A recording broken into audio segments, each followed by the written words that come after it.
आपने ये सब कुछ तो कहीं ना कहीं देखा ही होगा। अरे होगी अंत में अधर्म बहुत बढ़ जाएगा, तब भगवान विष्णु कल्कि का अवतार देंगे। धरती पर भेजा है कि मुझे राधा रानी की भक्ति करनी।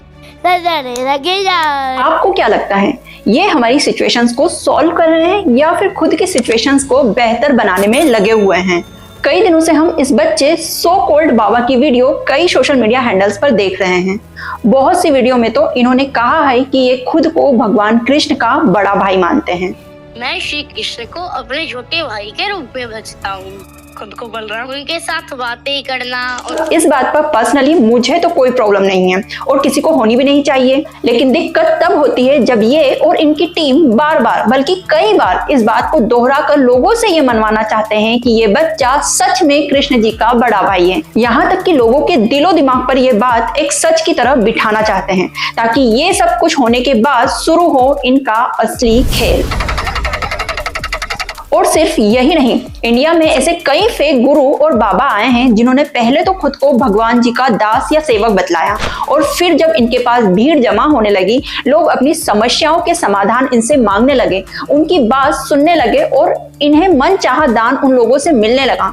इनकी अनर्गल हरकतों को भी भगवान की लीला समझ लोग आस्था के साथ इन्हें देखने लगे। तब ये सो कॉल्ड भगवान जी के सेवक खुद को भगवान का अवतार घोषित कर देते हैं। और ये सब कुछ मैं अपने मन से नहीं कह रही हूँ और ना ही ये कह रही हूँ कि आप मेरी बातों को मानिए। आपके सामने कई ऐसे एग्जाम्पल्स मिल जाएंगे जो इनकी सच्चाई को उजागर करते हैं। और ललनाओं के सौंदर्य से सुखी होने की गलती ने तुम्हें बुराई की ओर धकेल दिया रावण। नमस्कार दोस्तों, मैं श्रियंका और आज मैं एक बेहद ही महत्वपूर्ण विषय पर बात करने जा रही हूँ।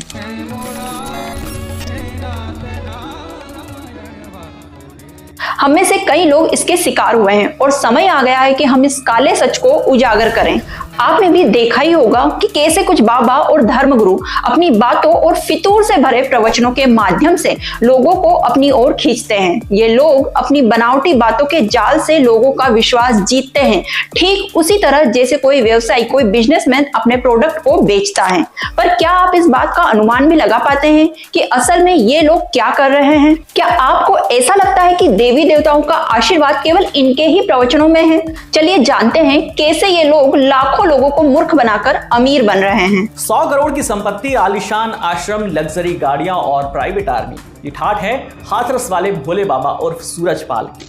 सबसे पहले मैं आपको बताना चाहती हूँ कि ये बाबा अपने व्यापार के लिए कितनी चतुराई से योजना बनाते हैं। मंच पर जब ये लोग अनाप शनाप बातें करते हैं तब इन्हें समाज के कमजोर वर्गों को बांटने वाली भावनाएं बुनाने का काम आता है। ये भी एक सवाल होगा सर, 10 सेकंड। ये एक बड़ा सवाल, चूंकि आपने धर्म से पूछा, कुरान से तो हमने कह दिया है हम मानते हैं। हम जानते हैं दोस्तों, श्रद्धा आस्था का एक रूप है, लेकिन ये लोग इस श्रद्धा का फायदा उठाते हैं। धर्म का नाम लेकर वो पहला झूठ बोलते हैं, फिर धीरे धीरे आपके विश्वास को लूट लेते हैं। रिपोर्ट के अनुसार पिछले कुछ सालों में लाखों लोगों इन फेक बाबाओं के झांसे में आकर अपनी जिंदगी की पूंजी गवा बैठे हैं। ऐसा लगता है जैसे एक ठगी का जाल सा फैला हुआ है।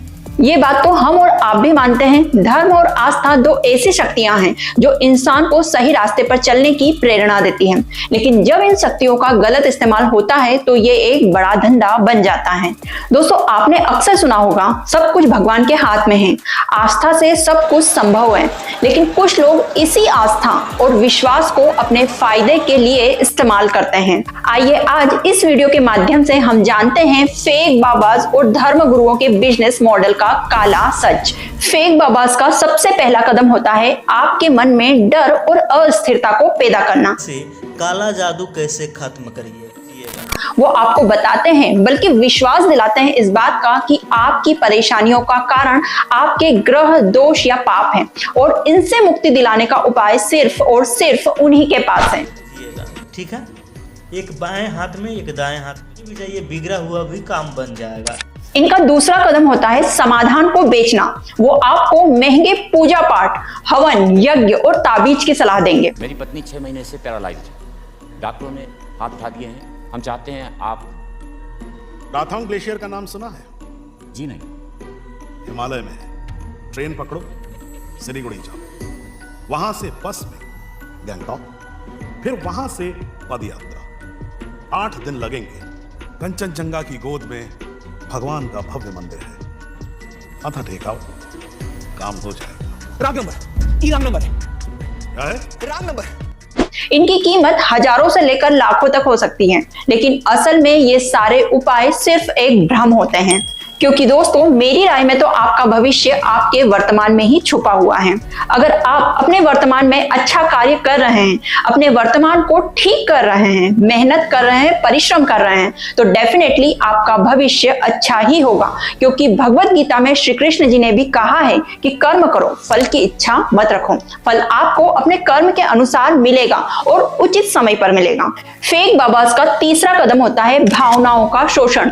जब लोग दुखी होते हैं या मुसीबत में होते हैं, तब ये ढोंगी गुरु उनकी भावनाओं का फायदा उठाते हैं। वो कहते हैं कि अगर आपने उनके निर्देशों का पालन नहीं किया तो आपके जीवन में और भी समस्याएं आएंगी, और उस समय आपका डर भविष्य को लेकर आपकी चिंता आपको इतना मजबूर कर देती है कि ना चाहते हुए भी मजबूर होकर आपको उनके निर्देशों का पालन करना ही पड़ता है। फेक बाबाओं का चौथा कदम होता है बड़े बड़े धार्मिक आयोजनों का आयोजन करना, जहां हजारों लोग शामिल होते हैं। ये आयोजन असल में एक प्रमोशन का हिस्सा होते हैं, जो इन्हें और भी प्रसिद्धि दिलाता है। इन आयोजनों में लोगों से धर्म के नाम पर चंदा और भारी भरकम रकम ली जाती है।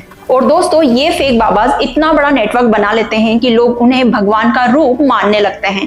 मीडिया में इनकी तारीफें की जाती है और ये धीरे धीरे अपनी एक सम्राट जैसी छवि बना लेते हैं। दोस्तों, मैं ये नहीं कह रही हूँ कि हर बाबा या धर्म गुरु नकली होते हैं। हमारा भारत शुरू से ही संतों की जन्मस्थली रहा है। कई सच्चे संत और गुरु हैं जो लोगों का सही मार्गदर्शन करते हैं, लेकिन फेक बाबास का असली उद्देश्य होता है आपके अंधविश्वास और भावनाओं का फायदा उठाकर अपनी तिजोरी भरना। तो अगली बार जब आप किसी बाबा या गुरु के पास जाएं, तो ये जरूर सोचें कि क्या वो सच में आपकी मदद कर रहे हैं या सिर्फ आपका इस्तेमाल कर रहे हैं। विश्वास में अंधविश्वास ना बनाएं। लेकिन अब इसका समाधान क्या है? हमें इस गंभीर समस्या का सामना करने और जागरूक बनने की आवश्यकता है। हमें ये समझना होगा कि धर्म केवल विश्वास का नहीं बल्कि विवेक का विषय है। यहाँ कुछ बातें मैं आपको बता रही हूँ जो आप ध्यान में रख सकते हैं। किसी भी धर्म गुरु या बाबा की बातों को हमेशा विवेक के तराजू पर तोलें। उस समय अपना खुद का दिमाग भी लगाएं कि इस बात में कितनी सच्चाई हो सकती है, ये बात कितनी प्रैक्टिकल है और कितनी इमोशनल है। ये देखें कि कहीं वो बाबा आपकी दुख भरी कहानी का फायदा तो नहीं उठा रहा है।